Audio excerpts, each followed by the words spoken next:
Yo, so this is for anybody trying to get to know your numbers, okay?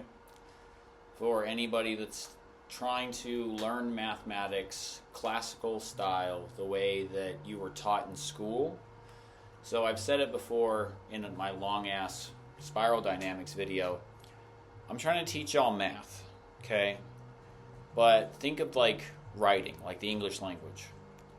I can't teach you how to write a sentence if you don't know what words are. And then when you have a word, I can't teach you how to spell a word if you don't know your alphabet. Okay? So I can't teach you what 2 plus 2 is. That's like a sentence. That is a subject, a verb, and a predicate to get to a desired result. I can't teach you arithmetic until you know what your numbers are and what they mean. I'll fix him. So I can't. How are we going to start sentence structure when y'all don't know your alphabet yet? How can I get into what 5 plus 7 is when we don't even understand what a 5 or a 7 are yet? So this was the whole thing, like rational, irrational. You know what I mean? Like, how do you start getting to know your numbers? Because once you get to know them, it changes your relationship with them, okay? So traditional schools just teach you what numbers can do and what you can do with them. But what most people don't understand is that we all have a relationship with numbers. And I'm going to touch on something that you might have done in your head when you were a kid in elementary school, okay? So when we were kids, we got to know our numbers, like the ABCs, right? When you're like in kindergarten, they got the ABCs and the 1, 2, 3s. Okay? If you look at children's books, they'll have an ABC and they'll have a 1, 2, 3.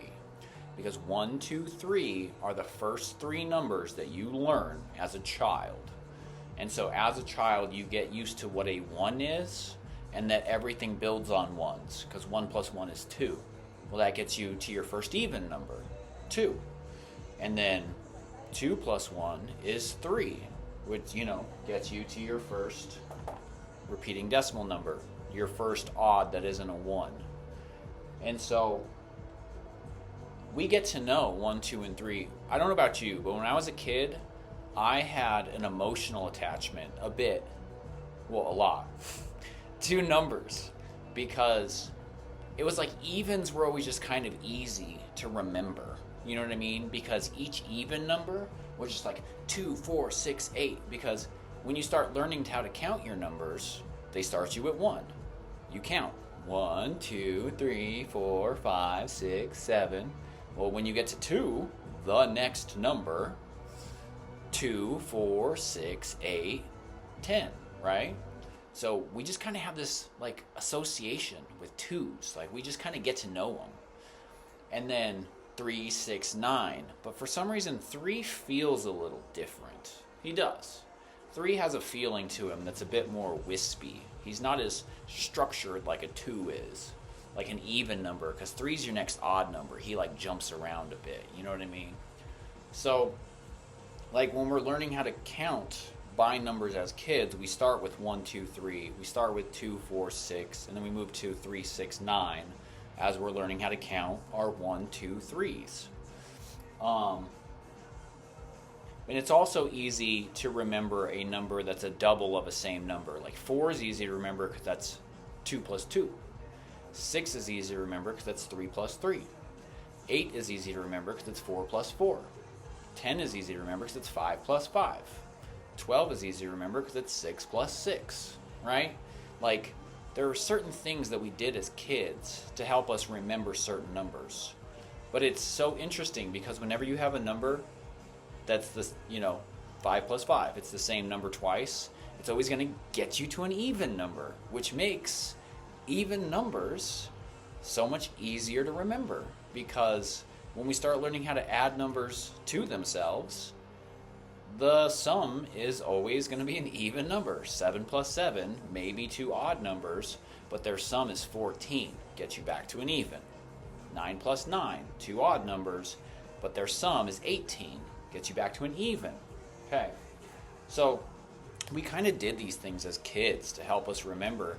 And I kind of started putting an emotional attachment to the way that numbers were.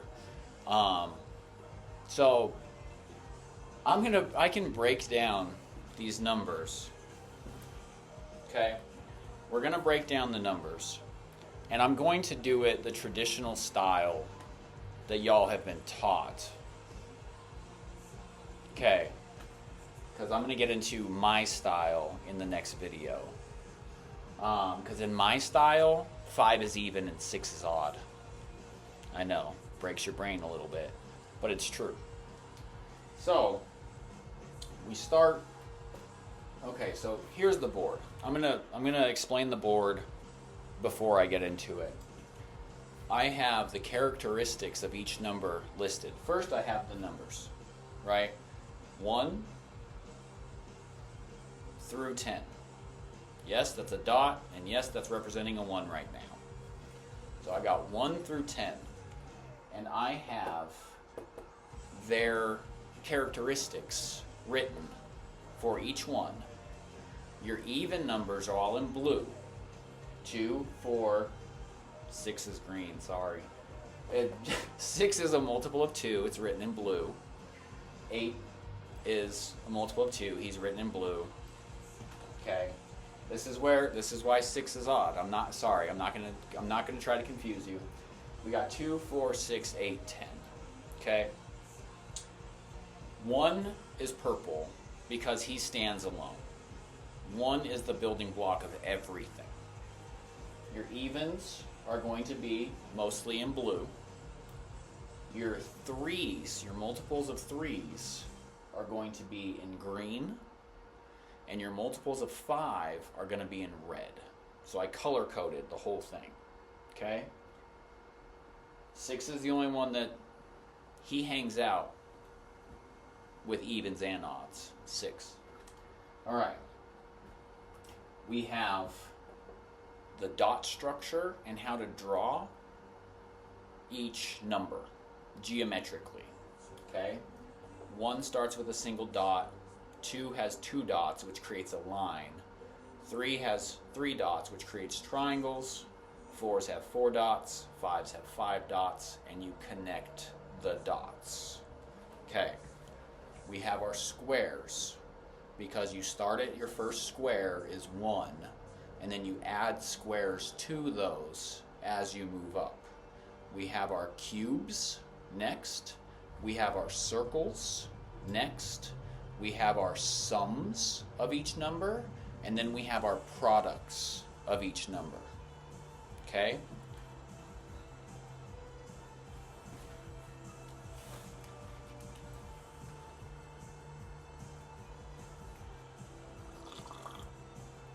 All right, you're probably already noticing some patterns, because I notice a lot of patterns. Okay. 1.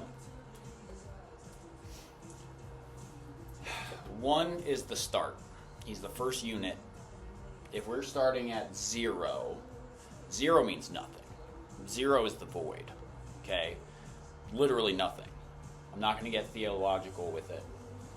So 1 is the start. You know, you always want to be first. 1 is king. All right. So I'm going to explain these. I'm going to go through it, but we're in school, okay? We're like in high school. This isn't a perfect analogy. There's going to be fuck-ups, but the idea is going to come across. So 1s are like 6th graders, okay? They just come out of elementary school, and now they're like, okay, who am I going to be? You know, elementary school, you're still just kind of a kid. But once you get to like middle school, that's when you start kind of forming cliques. That's when you start like finding out what subjects you're interested in more so. So 1 is like a 6th grader. There's a lot of them, you know what I mean? And they have the potential to become a lot.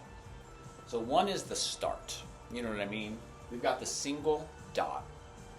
But 1 is a special number, okay? because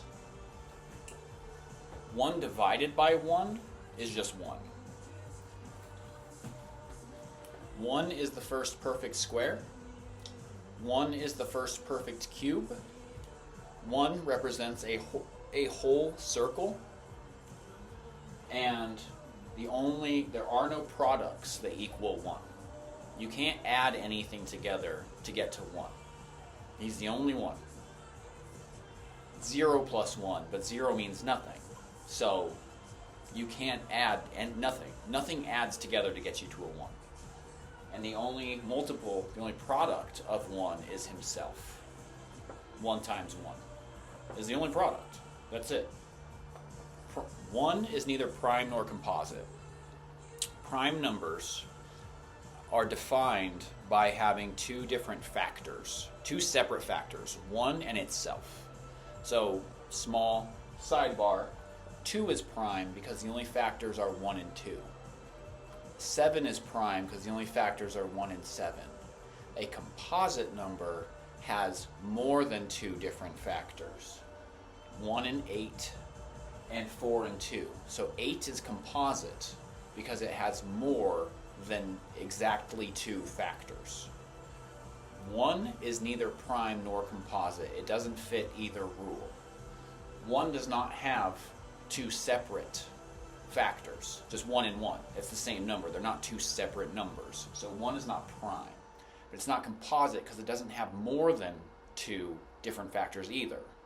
So 1 is a very special number. Our first cube, our first square. He's not prime or composite. He just stands out. He's just chilling, okay? Then we move up to 2. 2 is like, all right, 7th grade. You know what I mean? You're moving up. But 2 can also be like relationships. Because once you have 2 of something, well, now you have a relationship. These 2 can be happy with each other. They can be mad at each other.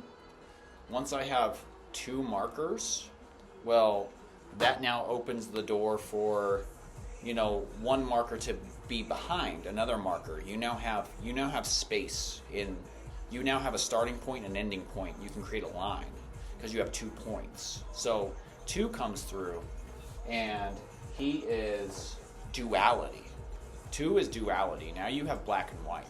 Now you have up and down. Now you have in and out, because now you have something separate other than 1.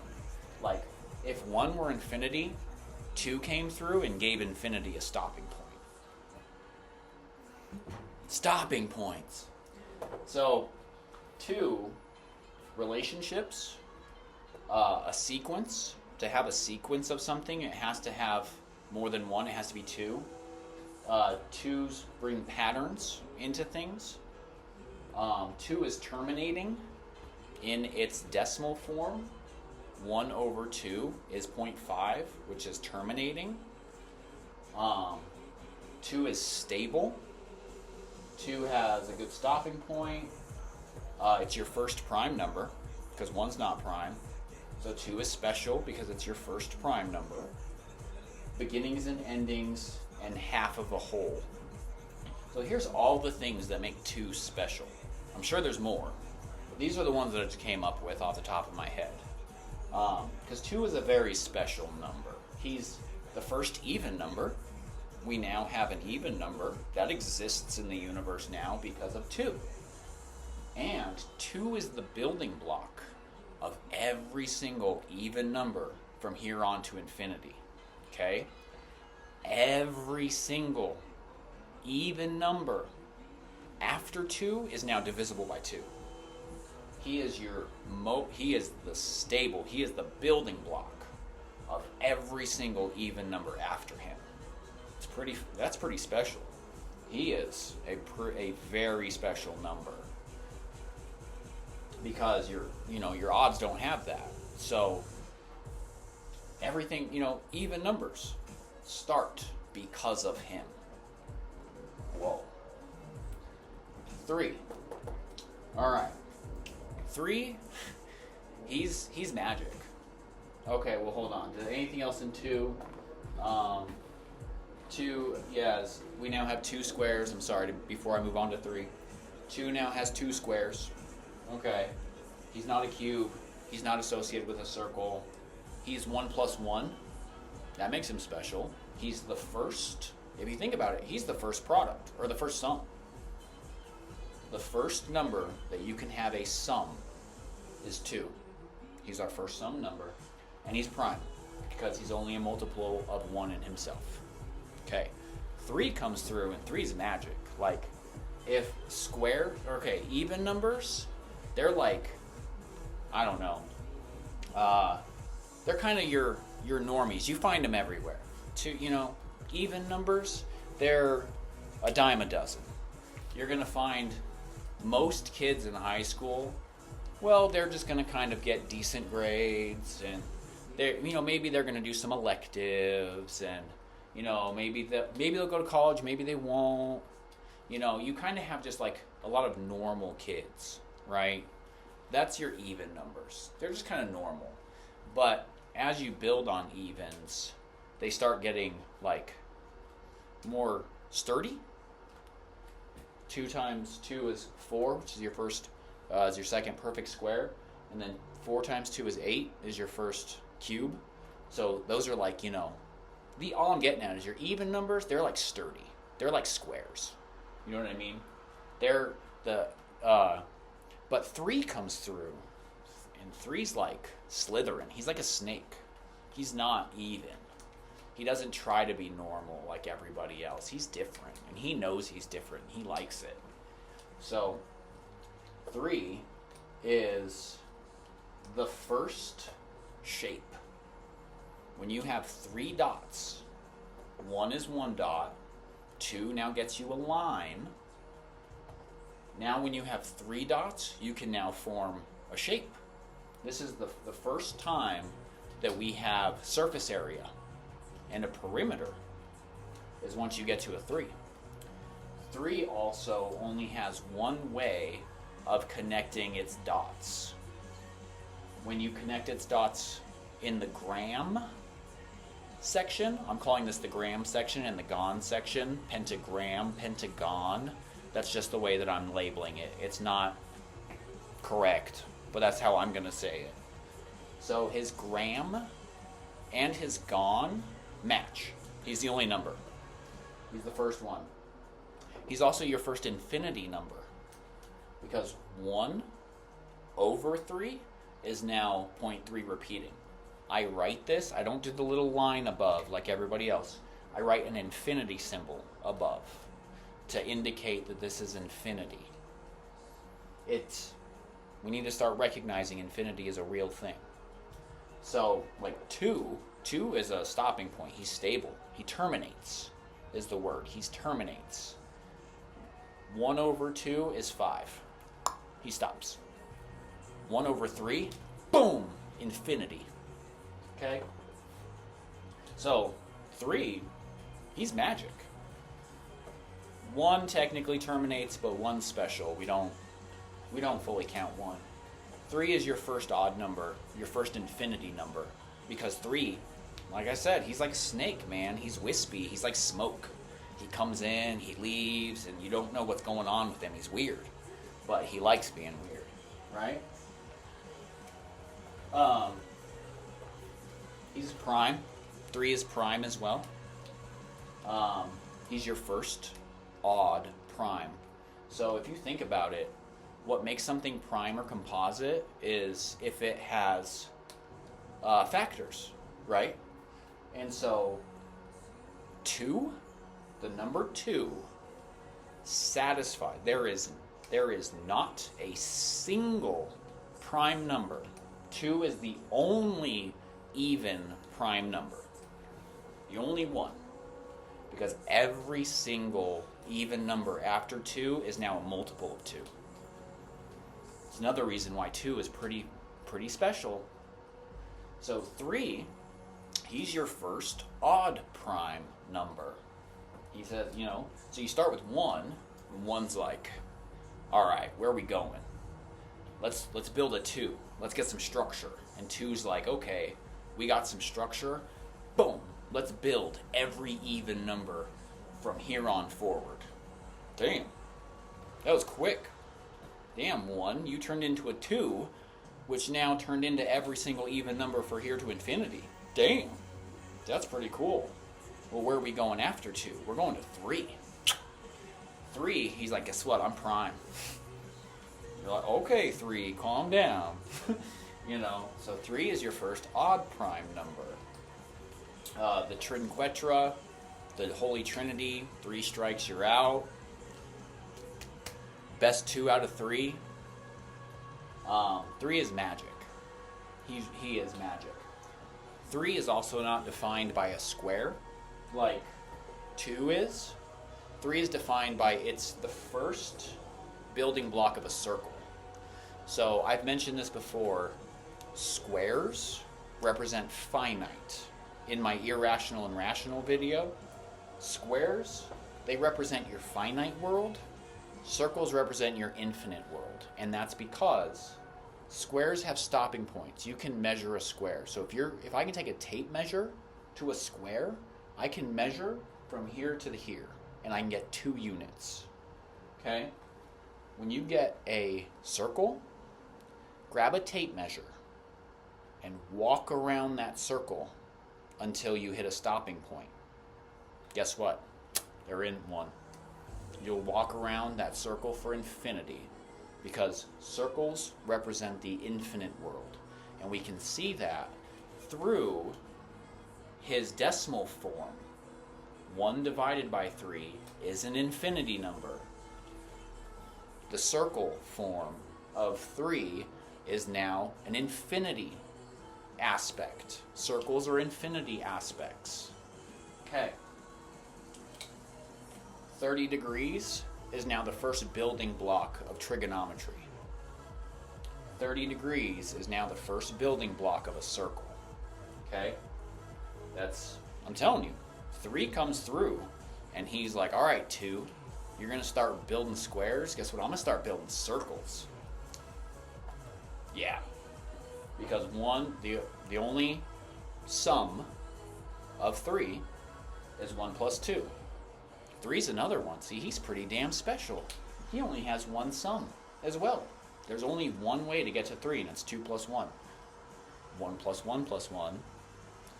So a product or a sum of 1s and 2s. It's the only way. And he's prime again, because the only way to get to 3 is 1 times 3. Alright.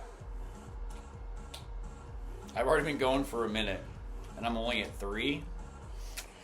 I'm going to end this, and I'm going to start at 4. Okay. So, I'm moving into part 2.